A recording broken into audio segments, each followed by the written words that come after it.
नमस्कार दोस्तों, आज हम जिनके बारे में बात करेंगे उन्हें हम राणा सांगा के नाम से जानते हैं। मेवाड़ योद्धाओं की भूमि है। यहाँ कई शूरवीरों ने जन्म लिया और अपने कर्तव्य का प्रवाह किया।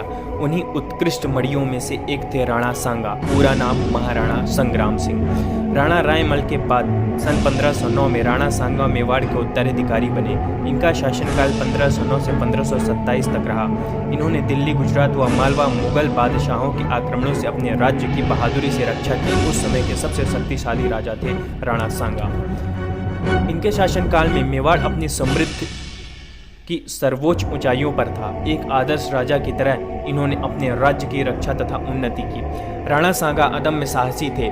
इन्होंने सुल्तान मोहम्मद शासक मांडू को युद्ध में हराने व बंदी बनाने के बाद उसे उसका राज्य पुनः उदारता के साथ सौंप दिया।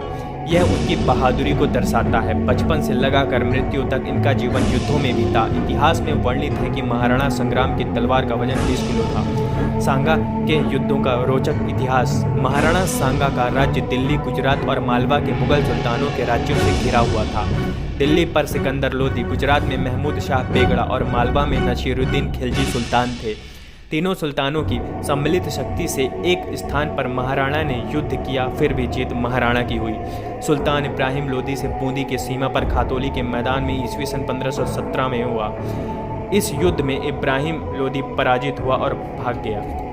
महाराणा की एक आंख तो युवा काल में भाइयों की आपसी लड़ाई में चली गई थी और इस युद्ध में उनका दायां हाथ तलवार से कट गया तथा एक पांव के घुटने में तीर लगने से सदा के लिए लंगड़े हो गए। महाराणा ने गुजरात के सुल्तान मुजफ्फर को लड़ाई में ईडर, अहमदनगर एवं बिसल नगर में परास्त कर अपने अपमान का बदला लिया। अपने पक्ष के सामंत रायमल राठौर को ईडर की गद्दी पर पुनः बिठाया। अहमदनगर के जागीरदार निजामुल मुल्क ईडर से भागकर अहमदनगर के किले में जाकर रहने लगा और सुल्तान के आने की प्रतीक्षा करने लगा। महाराणा ने ईडर की गद्दी पर रायमल को बिठाकर अहमदनगर को जा घेरा। मुगलों ने किले के दरवाजे बंद कर लड़ाई शुरू कर दी। इस युद्ध में महाराणा का एक नामी सरदार डूंगर सिंह चौहान बुरी तरह घायल हुए और उनके कई भाई बेटे मारे गए। डूंगर सिंह ने पुत्र कान्ह सिंह के बड़ी वीरता दिखाई। किले के लोहे के किवाड़ पर लगे तीक्ष्ण भालों के कारण जब हाथी किवाड़ तोड़ने में नाकाम रहा तब वीर कान्ह सिंह ने भालों के आगे खड़े होकर महावत को कहा कि हाथी को मेरे बदन पर झोंक दे। कान्ह सिंह का शरीर भालों से छिन्न छिन्न हो गया और वह उसी क्षण मर गए, परंतु किवाड़ भी टूट गया। इससे मेवाड़ी सेना में जोश बढ़ा और वे नंगी तलवारें लेकर किले में घुस गए और मुगल सेना को काट डाला। खानवा का युद्ध।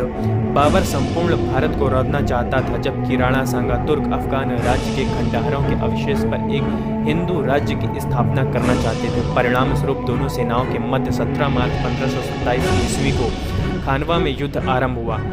जिस युद्ध में महाराणा सांगा का साथ महमूद लोदी दे रहा था। युद्ध में राणा के संयुक्त मोर्चे की खबर से बाबर के सैनिकों का मनोबल गिरने लगा। बाबर ने अपने सैनिकों का उत्साह को बढ़ाने के लिए शराब पीने और बेचने पर प्रतिबंध की घोषणा कर शराब के सभी पात्रों को तोड़वा कर शराब न पीने की कसम ली। उसने मुसलमानों से तमगा कर न लेने की घोषणा की। इस खानवा के युद्ध में भी पानीपत युद्ध की रणनीति का उपयोग करते हुए बाबर ने सांगा के विरुद्ध सफलता प्राप्त की। कालांतर में अपने किसी सामंत द्वारा विष दिए जाने के कारण राणा सांगा की मृत्यु हुई। खानवा के युद्ध में राणा सांगा के चेहरे पर एक तीर आकर लगा, जिससे राणा मूर्छित हो गए।